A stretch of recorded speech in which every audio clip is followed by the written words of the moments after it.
Bonjour à tous et à toutes, bienvenue sur ma chaîne Maryse et Poly, chaîne sur laquelle je parle de la polyarthrite rhumatoïde. Je vais débuter cette vidéo avec des chiffres qui datent de 2020.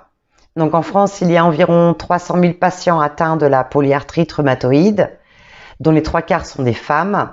Elle se déclare en général entre les 35 ans et les 55 ans du patient. Malheureusement, il y a des enfants et des adolescents atteints aussi de cette pathologie.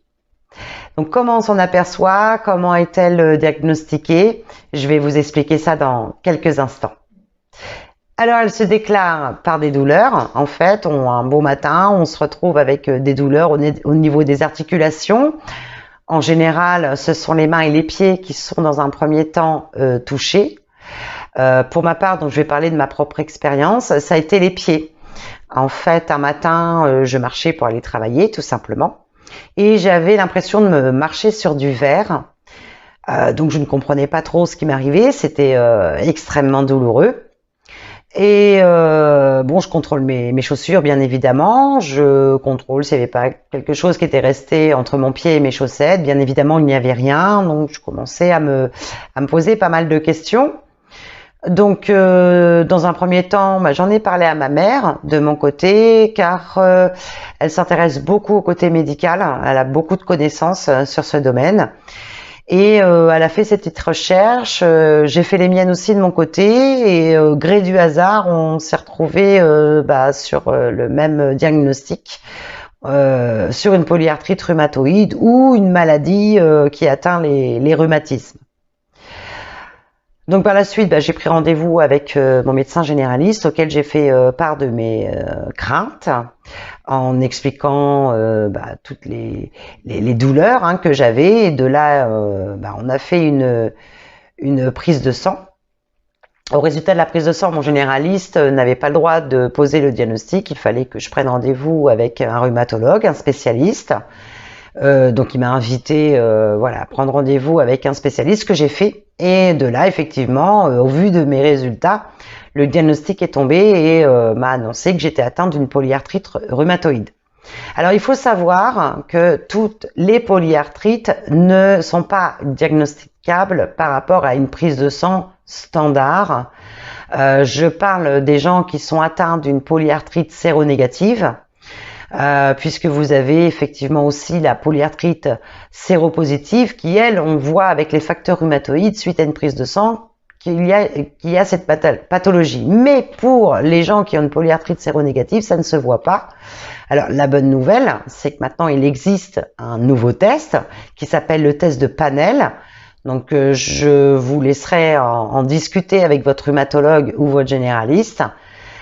Pour faire ce test-là, si lors de la première prise de sang, il n'y a pas de facteur rhumatoïde. C'est très intéressant et c'est vrai que... Alors, il faut savoir aussi qu'une polyarthrite rhumatoïde séronégative peut devenir avec le temps une polyarthrite séropositive. C'est possible qu'elle se transforme. Le contraire, non, mais on peut passer d'un négatif vers un positif. Donc de là, le rhumatologue, vous écoute par rapport à il est censé vous écouter par rapport aux douleurs que vous rencontrez, et de là, il va vous donner ce qu'on appelle un traitement de fond. En général, les rhumatologues commencent par la méthotrexate. Donc la méthotrexate peut être donnée sous forme de cachet ou sous forme d'injection, s'injecter directement avec un stylo seringue guidé. Je vous montrerai ça un peu plus tard dans la vidéo, comment ça se présente. Alors selon les patients, ça va être plus ou moins toléré. Il y en a, ils vont plus tolérer les cachets, il y en a, ça va être plus par injection. On est tous différents par rapport à ça. Donc je vais pas, en aucun cas je ne vous dirai jamais ça c'est mieux que ça ou ça c'est moins bien. On est tous différents et en aucun cas je me permettrai de vous orienter vers quelque chose ou une autre chose. Pour ma part, par exemple, je prends encore mon exemple, mais je ne suis en aucun cas une généralité. Les cachets, je ne les supporte pas. C'est-à-dire que j'ai commencé mon traitement avec des cachets. Résultat, énorme nausée, je perdais énormément mes cheveux, énormément de fatigue, et puis des douleurs intenses, et on a même cru à un moment donné que j'avais une hépatite médicamenteuse. Heureusement, ce n'a pas été le cas. Mon foie se porte correctement. Mais de là, on a modifié le traitement de fond et nous sommes passés par une méthotrexate sous injection que je supporte bien. Aujourd'hui, j'ai toujours les fatigues, je perds toujours un petit peu mes cheveux, j'ai toujours un petit peu de nausée de temps en temps, mais c'est largement plus acceptable. Il faut savoir qu'à un moment donné, je ne pouvais plus du tout m'alimenter et mon généraliste a même cru que j'étais atteint d'une anorexie mentale, alors que pas du tout. J'adore manger, j'adore manger, voilà. Les bons petits plats. Mais donc du coup, quand on est repassé sur injection, j'ai pu manger. Et aujourd'hui, ça fait quelques mois que j'ai pris quelques kilos, donc je suis assez contente. Alors, à quoi sert le traitement de fond? Ça vous sert à réduire les douleurs et aussi à réduire l'évolution de cette maladie, puisqu'on n'en guérit pas et c'est une maladie évolutive. Donc, ça ne pourra jamais aller en mieux. Ça n'ira pas en très très très pire, mais ça continuera à évoluer. Alors ça, c'est ce qui est dit, hein. D'accord? Après, le résultat dans la vraie vie, à voir avec les différents patients qui sont atteints de cette pathologie depuis X années. Pour ma part, je suis atteinte de cette pathologie depuis 10 ans. J'ai 50 ans aujourd'hui, elle s'est déclarée à mes 40 ans. Qu'est-ce que j'ai comme déformation? J'ai un hallux valgus, ainsi qu'un quintus varus. J'ai aussi le pied. Alors le pied, au lieu d'être bien droit comme ça, il part comme ça. Donc ce qui fait que ici ça se remonte un petit peu. Et l'appui de mes pieds ne se font pas correctement.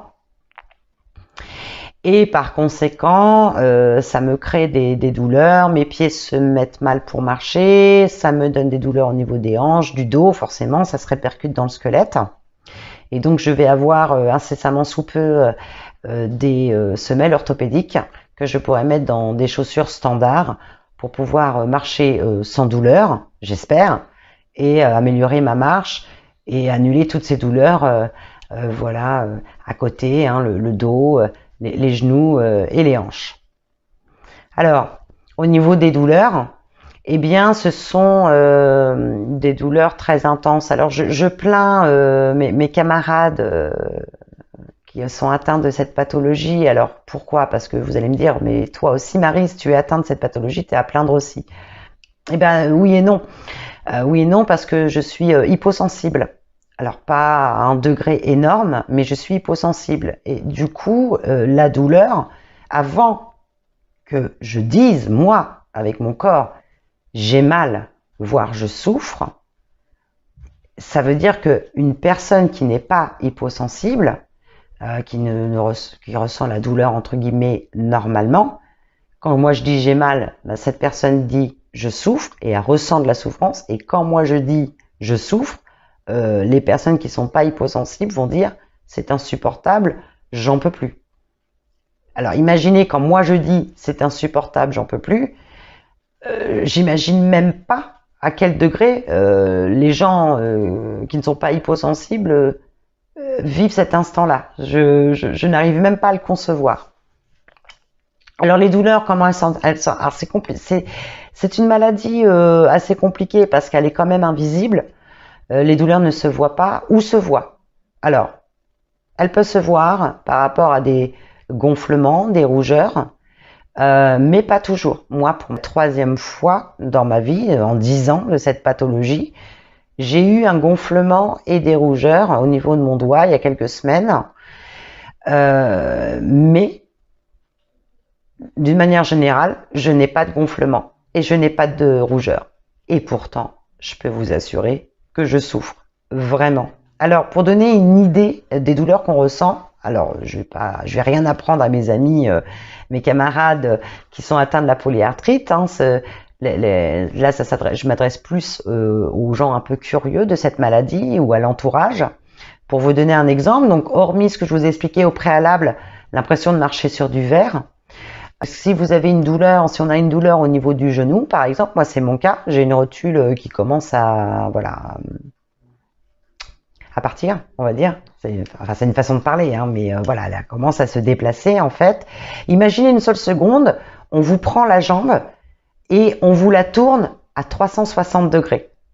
Imaginez la souffrance que vous pouvez endurer. Alors quand c'est comme ça, vous vous dites, tel que dans un film ou un cartoon, je la remets à l'endroit et tout va bien. Ouais, non, mais là, elle se remet pas à l'endroit. Alors déjà, elle n'est pas à l'envers, mais bon, vous pouvez rien faire. Alors vous pouvez rien faire. Oui et non. Qu'est-ce qu'il faut faire dans ces cas-là? Il faut marcher. Alors quand vous avez l'impression qu'on vous tourne la jambe, que vous souffrez énormément, et vous dire, mais en plus, il faut que je marche pour que cette douleur s'estompe. C'est très compliqué. Il faut une volonté énorme, et même avec la volonté, franchement, c'est très très compliqué. Mais bon, à force de marcher, bon, la douleur s'estompe, et puis après, vous avez des opiacés hein, pour pouvoir vous soulager. Donc vous pouvez avoir du paracétamol codéiné, de la codéine, de la morphine. Il peut y avoir plusieurs types d'opiacés. Alors à prendre, si possible, bien évidemment, pas énormément parce que ça endommage le foie, ça endommage les reins. Donc faut éviter d'en prendre. Mais alors il faut, c'est gentil parce que ça c'est ce que les médecins nous disent. Évitez, hein. Oui, oui, oui. Oui, c'est vrai, il faut éviter. Je ne dis pas le contraire qu'il faut pas éviter. Il faut éviter, mais on souffre tellement que bon, c'est compliqué. Donc il va falloir trouver d'autres palliatifs pour essayer de moins en prendre. Facile à dire, vraiment. C'est facile à dire, mais c'est faisable. C'est vraiment faisable. Et donc voilà, on va améliorer notre vie pour pouvoir avoir moins de douleur. Eh bien, il y a plein de facteurs à prendre en compte. L'environnement, l'alimentation, le mode de vie et l'acceptation. Ça va être essentiellement ces 4 facteurs-là que je vais développer dans les prochaines vidéos qui vont faire que votre vie va être un peu plus améliorée, un peu moins douloureuse et éviter, donc on ne pourra jamais s'en passer malheureusement de ces opiacés, mais éviter d'en prendre le moins possible pour essayer de préserver nos organes internes parce que nos organes sont déjà abîmés par cette méthotrexate ou la biothérapie ou autre, et en plus on va remettre une couche avec des opiacés, donc il faut essayer d'éviter. Facile à dire, je me répète, mais pas facile à faire. Alors donc du coup après vous allez chez le rhumatologue, il vous donne votre traitement de fond, il voit avec vous si vous avez besoin d'opiacés ou pas, comment vous supportez la douleur ou pas, vous repartez avec votre petite ordonnance, avec des prises de sang à faire régulièrement, et puis après vous avez des rendez-vous réguliers avec votre rhumatologue pour le suivi, et après il réajuste votre traitement, il le change éventuellement selon les effets secondaires, selon comment vous le vivez, selon vos résultats. Voilà, donc après ça évolue comme ça. Et puis après il y a l'autre étape, l'annoncer à ses proches. Alors on m'a posé la question, comment l'annoncer à ses proches? Vous aider à l'annoncer aux proches? C'est une question très difficile. Je vais essayer de vous apporter réponse. Alors pourquoi est-elle très difficile? On ne peut pas prendre un exemple pour tout le monde. Pourquoi? Parce que il y a aussi vous, votre caractère, comment vous le vivez. Il y a aussi votre relation avec les autres. Comment est-elle? Est-ce qu'elle est déjà un peu conflictuelle? Est-ce que vous avez une relation de confiance? Tout dépend de la relation que vous avez avec les personnes avec qui vous allez l'annoncer. Donc elle ne va pas être abordée de la même manière. Pour ma part, j'ai une relation de grande confiance avec donc ma maman. Bon, m'a suivi du début à la fin, donc j'ai pas eu besoin de l'annoncer, hein, puisqu'on a vu ça ensemble. Et puis je lui ai juste confirmé le diagnostic après la sortie de mon rendez-vous avec ma rhumatologue. Concernant mes enfants, j'ai fait une réunion de famille, tout simplement, et j'ai laissé des temps de pause, des temps de silence, pour laisser le temps à mes enfants d'enregistrer les informations que je leur dis, parce que tout ce que je leur dis et tout ce que vous allez dire à vos proches, à vos amis, il faut laisser le temps aux gens d'enregistrer les mots qui sortent de votre bouche, parce que ce sont des mots forts. Il y a le mot maladie, on ne guérit pas, dégénérative, dégradation de vie. C'est des mots très très forts qui impactent votre vie. Et si vous l'annoncez aux gens, vos amis, votre mari, vos enfants, ce sont des gens qui vous aiment, normalement. Ce sont des gens auxquels vous êtes proches et qui vont se soucier de vous. Donc, vous allez leur faire peur. Donc, le conseil que je pourrais donner, par contre, d'une façon générale, c'est d'en parler tranquillement. C'est-à-dire, comme je vous parle là maintenant, tout simplement.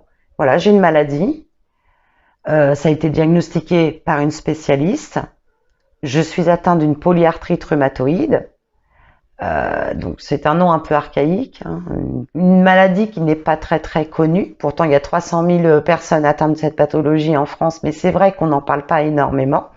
Donc c'est une maladie qu'on ne guérit pas. Par contre, il y a un traitement de fond qui fait que ça ralentit son évolution parce que c'est une maladie dégénérative. Donc ça va impacter ma vie, ça va impacter notre vie par conséquent. Et donc je vais vous expliquer en quoi ça consiste. En fait, ce sont des douleurs au niveau des articulations. C'est mon corps, en fait c'est une maladie auto-immune et c'est mon corps qui s'attaque à mon propre corps. Et en fait, entre nos articulations, vous avez le cartilage, vous avez entre les os la membrane synoviale et à l'intérieur, il y a un liquide qui s'appelle la synovie. Et là, tout de suite, je dis, mais tu as déjà dû entendre dans ta vie un épanchement de synovie. Est-ce que ça te parle? Et alors, soit la personne vous dit, oui, ça me dit quelque chose, j'en ai entendu parler, ou non, ça ne me dit rien. Donc oui, j'en ai entendu parler, vous continuez ce que je vais dire après, mais par contre, si on vous dit, non, non, ça ne me dit rien, ça ne me parle pas. Là, vous pouvez donner un exemple. Par exemple, prenez un joueur de foot, il se prend un coup de pied au niveau du genou, très fort, eh bien, la membrane synoviale qui est entre les articulations va se déchirer et le liquide qui sert d'huile de moteur aux articulations va s'étendre, va s'écouler dans la jambe et du coup les os ne sont plus huilés, du coup ça fait très mal et le liquide est dans la jambe donc ça fait extrêmement mal aussi. C'est l'huile en fait qui sert à vos os de s'articuler sans que ça se touche et sans que ça vous fasse mal. Donc là la personne elle va pouvoir imager ce que c'est et elle va pouvoir mieux comprendre un peu le fonctionnement. Et donc là après vous rebondissez, vous leur dites eh bien en fait moi mon corps s'attaque à la membrane synoviale. Elle dit mais tu es un corps étranger donc je t'attaque. Et donc elle va créer une barrière autour, ça va durcir la membrane synoviale et ça va déformer les os. Et après, vous pouvez rebondir en disant, tu vois les mains de la sorcière dans Blanche-Neige et les 7 nains?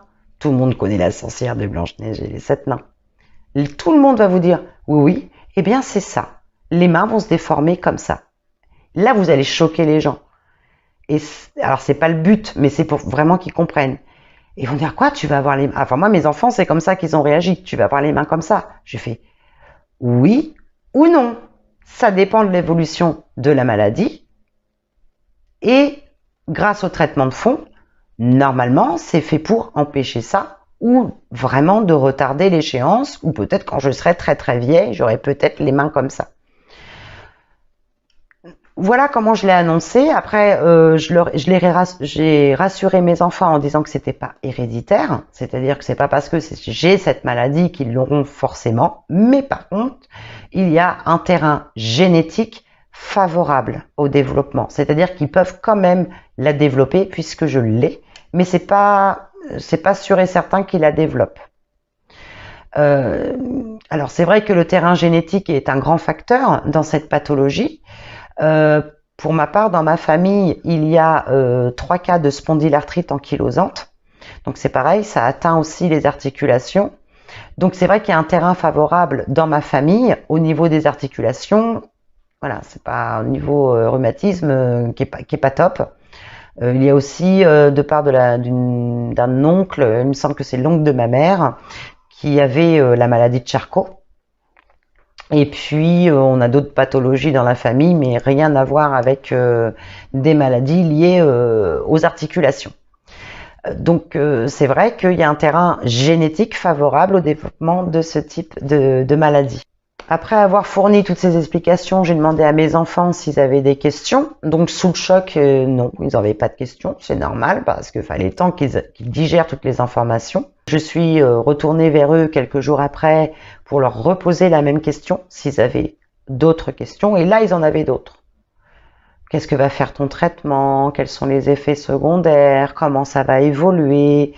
Et là, j'ai répondu calmement, comme je vous parle là, comme si que voilà, je tenais une conférence, j'essayais d'avoir une voix neutre pour pas leur transmettre mes inquiétudes, parce que j'ai été très inquiète, c'est normal, mais je voulais vraiment les protéger. Donc, si je peux vous donner un conseil, ce serait ça, essayer de protéger vos proches, leur parler distinctement et vraiment mettre des temps de pause entre chaque information que vous allez leur donner.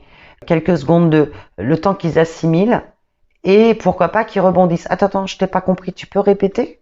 Et ça veut dire quoi? Et vous expliquer voilà, d'une autre manière pour que les gens enregistrent bien les informations. Ne pas dramatiser. Alors, je pense que ça, c'est important de ne pas dramatiser, puisque vous allez créer plus d'inquiétude qu'autre chose. Et il faut pas non plus trop minimiser. Donc, c'est difficile de trouver le degré, parce qu'on va pas vous prendre, entre guillemets, au sérieux, sous-entendu que le jour où vous aurez une crise, où vous aurez mal, ils vont dire, ils vont pas comprendre. Mais attends, quand elle nous l'a dit, ça avait pas l'air si terrible que ça. Je la comprends pas. Donc voilà, il faut vraiment trouver le juste milieu, trouver des mots forts, mais être rassurant aussi. C'est comme ça que moi je vois les choses.